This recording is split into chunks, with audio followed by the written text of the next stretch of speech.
one of the youngest people that are going to speak today, but I can stand probably as one of the angriest, because there's something that says if you escape persecution, you should not then face persecution. And when you look at some of the things that happen around the world, whether it be some of the horrible scenes in Hungary, where people that escape from persecution start to face persecution again, or the different story that you can see evolving in Germany, it's heartened when you watch on the news people clapping, people welcoming refugees, and people feeding refugees. And you know, there are lessons we have from history. I ain't one to support the Daily Mail and wouldn't often quote the Daily Mail.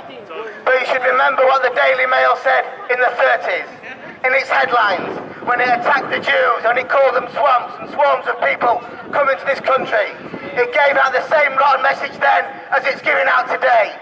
And that's the same rotten message that's repeated by the likes of David Cameron and the likes of the rotten racist scum in UKIP.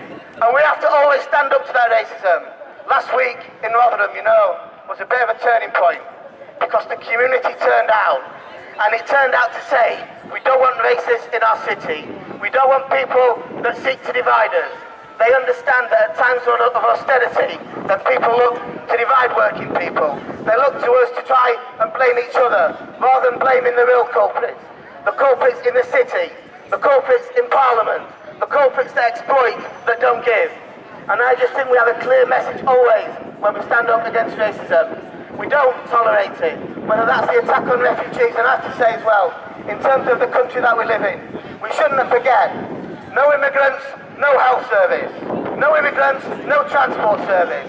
No immigrants, no roads. No immigrants, no cheap food. Immigrants make this country. They give to this country. They're the lifeblood of this country, and long should that remain.